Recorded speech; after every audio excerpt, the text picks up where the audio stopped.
Hey YouTube, this video is to talk about living and dealing with chronic pain, specifically back injuries, issues, give a little update on the channel, and also just, I guess, discuss a few of the things that I've been doing to manage around here right now. So, I don't think anyone really watched it, but I did just for my own sake make a little channel intro video, probably around March of this year, talking about some of the things that I hope to do with this YouTube channel, just since we're going into COVID lockdowns, and I figured I'd have a little more time on my hands. Unfortunately, none of that kind of came to fruition because I got hit by a truck, which is otherwise known as a bulging disc at my L4, L5, and it's causing severe sciatic nerve pain, basically all the way down the outside of my leg, right into my feet. Severe pain in my toes, upper foot. Basically where I'm left at is I can't stand for very long at all, maybe not more than a few minutes. Walking long distances is a challenge. It's a little easier than standing, but I have to kind of walk hunched over or walk with a cane or some kind of assistive device like a shopping cart or a walker. So it's been rough. And what that's kind of led to is I haven't been able to do much of the things I'd really aspired to do this year. But I do want to I do want to share a bit of my experience with this so far, how I'm coping, what my outlook is, really just because I know that while I can't pinpoint the event that led to the bulging disc and the injury, it was something that sort of started very slowly and gradually. I think I probably felt the back pain from it for the better part of 2 years or so. It started as just a lower left back pain, and as of about March, April this year, progressed into what I'm dealing with right now. But I know that I've been lifting things stupidly. I know I've been doing more than I really ever should be doing without taking a break, and I know that I should be asking for help more often. And what that comes down to is just a general message from this is, like, watch how you lift, watch how you exert yourself. My life has sort of been turned upside down due to this for feels like years now, but it's really only been like 6, 7, 8 months that I've been in the worst of it. Seen a bunch of doctors on Lyrica to try and help the nerve pain. That's done nothing. The only thing that really helps is painkillers, but you want to avoid those as much as possible, trust me. So really it's just kind of managing around the pain right now. I do a lot of sitting, don't move much, don't do much. I need to ask for help lifting even the simplest things just to try and give my body a chance at recovery. I've seen a neurosurgeon who, due to my age, wants me to wait right now until it either gets to the point where I'm kind of in constant pain 24/7, or I've at least given it enough time, I think he said like a year or maybe 2, to allow my back a chance to heal on its own. I do inversion therapy, physio, chiro, done all of it, not really seen any help from it yet. But I'm hopeful I can manage through this at the very least and eventually get to a point where I'll be able to do surgery, which I think would just be like a micro discectomy where they remove the bulging part of the disc that's pressing on my nerves. I think that's really the injury as a summary. I mean, seriously, watch what you lift. And lift with your legs, of course. Don't lift with your back.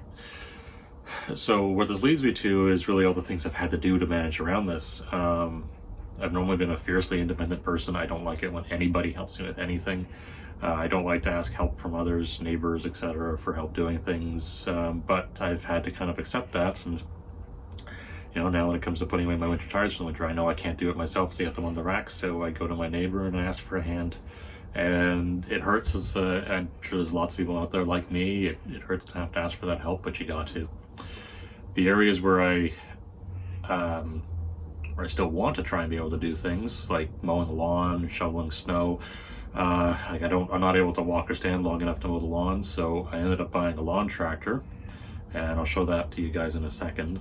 And I also ended up outfitting it as a snow plow, so I'd be able to do my snow on my own, because again, there was no way in hell that I was going to be able to do snow this year with this current injury.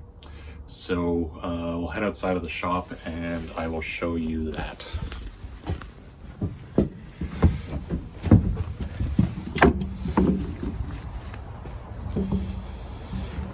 So I bought this, I think it's roughly a 2008 Yardwork, so it's just an MTD with a Canadian Tire brand on it, lawn tractor. It does have the deck, that's just away in storage right now. And I originally bought it to mow the lawn because I simply couldn't do it anymore. I'm kind of eating up my allotted time for standing and walking right now, just coming around the thing. But I picked this up for $500. It's got a really big, well, not really big by today's standard, but at least for the day standards, 20 horsepower V-twin Briggs. So I've generally heard you don't want to go below like 18, 19 horsepower for snow plowing. Yeah, so I bought this originally to do grass with the hopes of being able to, you know, transform it further. I did end up buying a bagging unit, which allowed me to do the leaves this year. And then I got on to trying to outfit it to be a plow. So I bought a 46-inch MTD plow blade from Lowe's, and these are, I gotta say, the one thing that's great about MTDs is that everything under every brand that's been sold for the last little while, it just works. So this is a 2008 model, but the plow bought brand new from Lowe's just a few months ago. Fits on perfectly with their quick attach system. So then I had to worry about traction. So both rear tires were pretty shot when I bought it, and none of them held there very long. And I ended up splurging on a set of Terra grips. And these are basically chains, but they have rubber bands that go over instead of actual links of chain. And I got this because I just had the driveway resurfaced this year, so I wasn't excited about tearing it up with a set of chains. But honestly, they've been fantastic. I've had zero traction issues so far. A little expensive, I think cost almost $200 after exchange, shipped up to Canada from the US. But I gotta say, so far they've been worth it. Then I ended up buying an MTD weight set. So I think each one of these is like 45 pounds or so. So we got 120 pounds plus the mount. We got about 150 hanging off the back, plus my 180 on the seat. There's plenty of grip.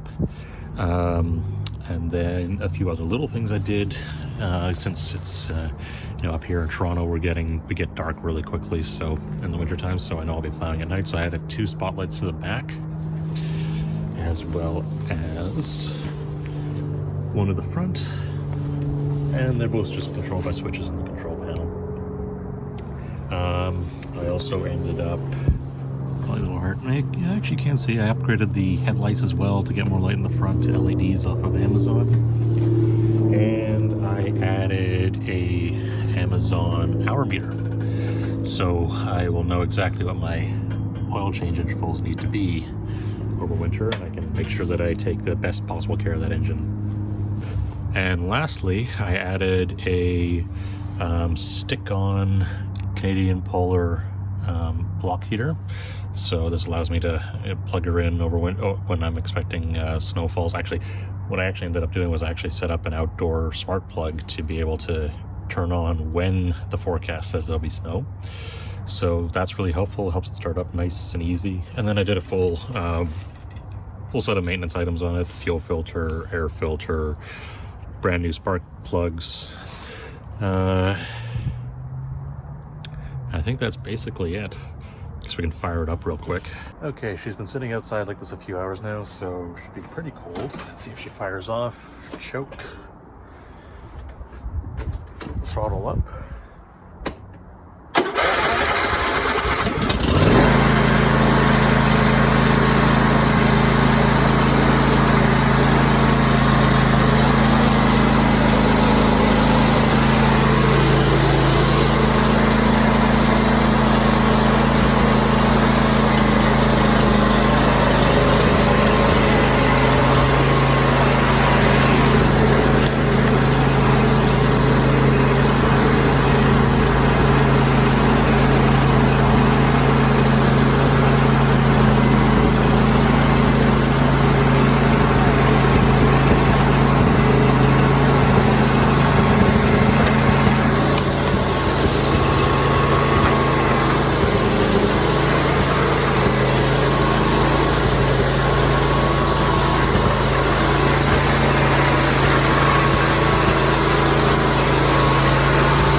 that's left is to show this thing plowing some snow.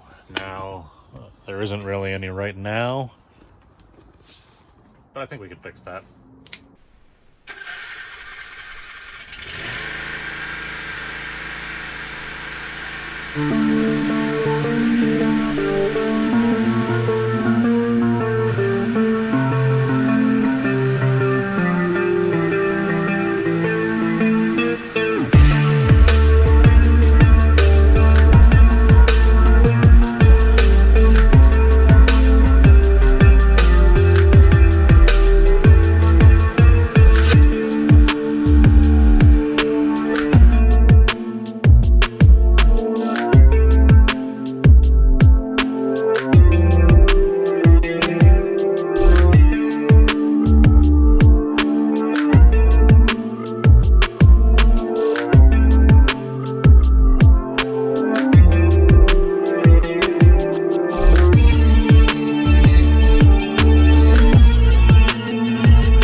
So everyone, that's really it. I hope if nothing else you got to see that you can create some pretty cool little snowplow setups with these relatively cheap MTD lawn tractors. And I hope everyone that watches this takes it to heart. I mean, watch how you're lifting, care for your back.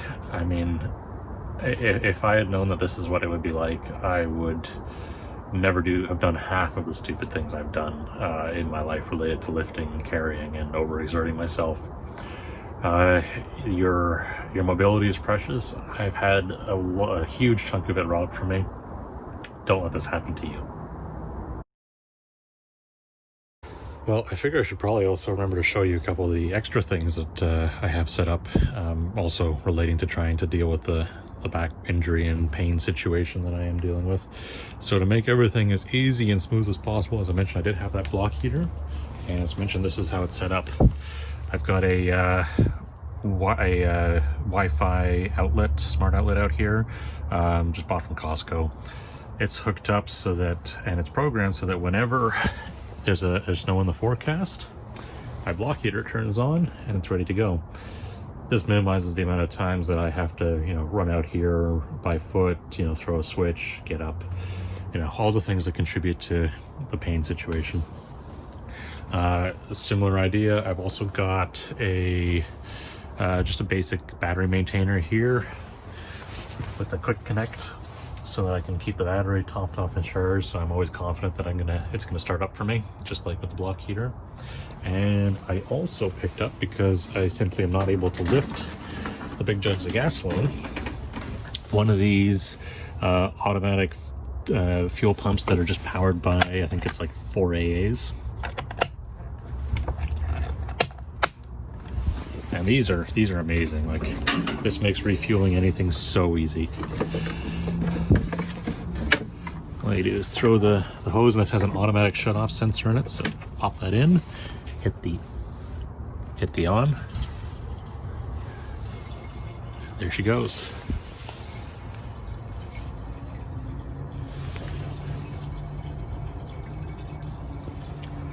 And that's all off of just 4 AAs.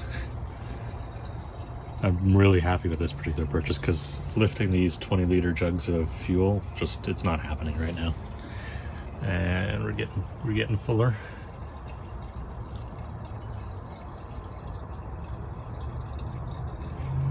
It's not the fastest, but I'm not holding the jug. Oh, and there it goes. The shut-off's hit. It's off.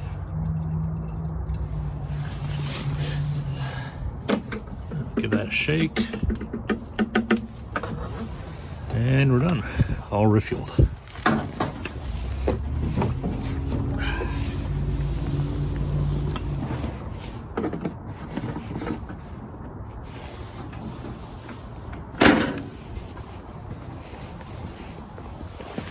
So that's my setup, so I can still maintain some independence this winter with my snow. My wife is still able to help out with the little snowblower, the Toro Power Light, and shovel where it's needed, but I get the majority of the driveway done with this.